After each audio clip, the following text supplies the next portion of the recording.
Hey guys, Andy here, coming at you from my own house this time. So what I want to do is really cover a little bit of the third dimensional plane of movement here. So when we talk about sitting or being quarantined at the house, I don't know what I need to do to stay fit and healthy.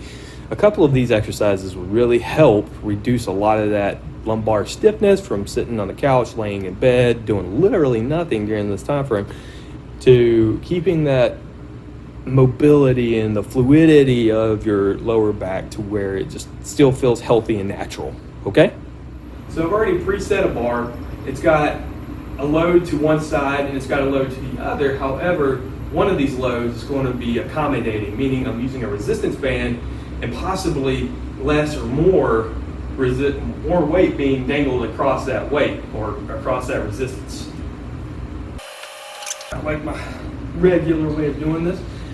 In my garage, I have these visual cues known as concrete splits, right? So I can always see where I'm in the middle, and I can always articulate where my feet and my plane is, right? So like I was saying, the sagittal plane has to do with frontal axis movement.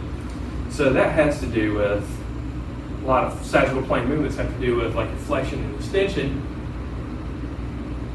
whereas your frontal plane has to do a lot of deviating, AD or adductions, whereas the horizontal plane has to do with the way how the shoulders will go into what's known as horizontal adduction or adductions, where like if you're pushing a bar, the shoulders have that extra 20 degrees of motion at the top of the rep.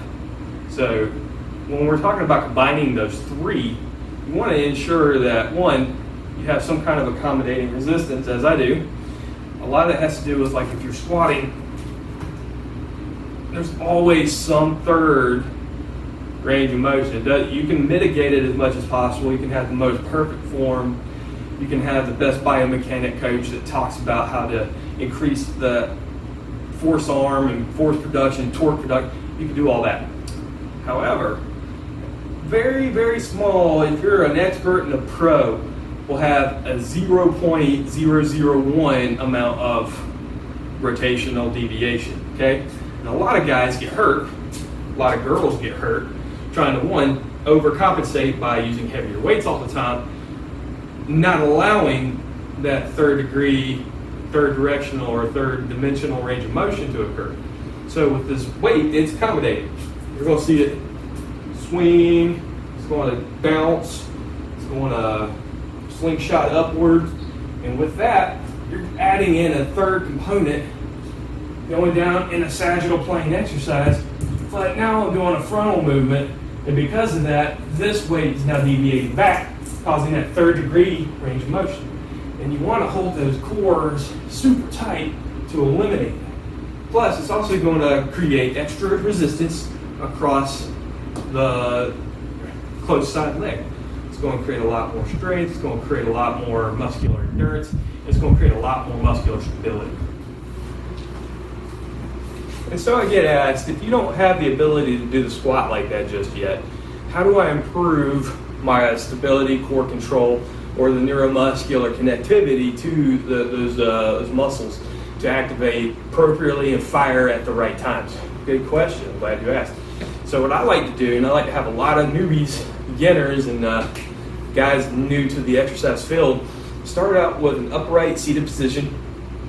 We're going to put that same bar, same load, or same type of resistance over the back, and we're going to work on deviating and rotating, deviating and rotating, right? So just to give you an idea what it looks like, force this up here, obviously it's super light for me, but right here, I'm also going to deviate as far as I can without the weight slipping off. I'm going to come back up. I'm going to rotate.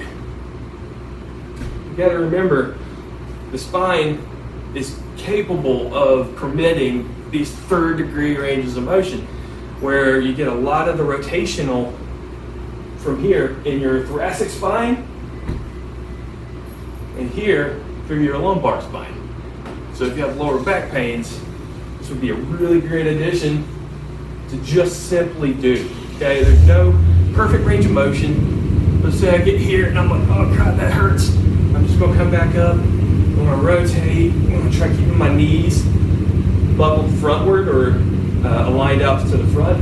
What will happen is a lot of people will just kind of relax their thighs, rotate out, not really helping a lot of that core musculature for core compression or core rotation. So we want to hold these hips out straight, these knees out straight, to isolate more of the core and allow for a greater rotation. That's going to help alleviate a lot of those pains. We got one last variation to this modality. It has to do with lunging. So if you're on the more functionally fit aspect of the spectrum, meaning that you're a little more proficient in locomotion or the ability to move more efficiently with less work, we need to increase the amount of work to take away a lot of that efficiency. So lunging is a really great hip stabilizing. I'll turn to my side here. You'll see that I'm trying to accomplish a 90-90 with this knee being 90 degrees, meaning I'm not putting a lot of forward pressure onto my toes. And here I have a 90 degree-ish. But with these, you can pivot down. For these toes, you can pivot down for the simple fact that you need to spring up. You can't do that if your feet or your toes are pronated down. So from there, this is also going to create the best angle for your hip. This angle is really disadvantageous for the sheer fact that when you push forward, you're pushing that femoral head and the acetabulum out to a disadvantaged position. It's going to cause a lot of hip injury. So if you have a lot of sharp hip pain in the front and you think doing this is going to help, this is actually causing more of that pain. So keep that in mind.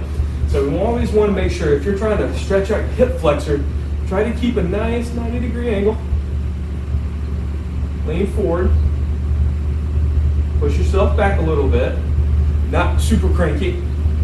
Or you can reach out and grab your foot. Moving on to, that was a little extra for you. Here, same concept.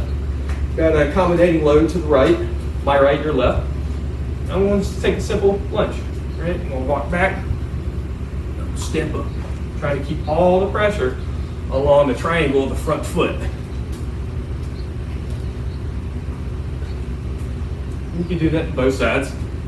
And you can switch to the bar side. That's cool. But here's where that third degree plane of motion comes in. You're going to come around, lose your balance. That's cool. You're going to use a lot of those hip abductors in this rotation out, helping the work stabilize your pelvis and your hips. Okay, well that's it from this at-home hustle for muscle episode. I hope you gained a little bit of insight out of it. It's a really quick tutorial and probably one of the shorter episodes that I've done. But if you liked it, be sure to like, subscribe, follow me. You can find me on Facebook and other social medias.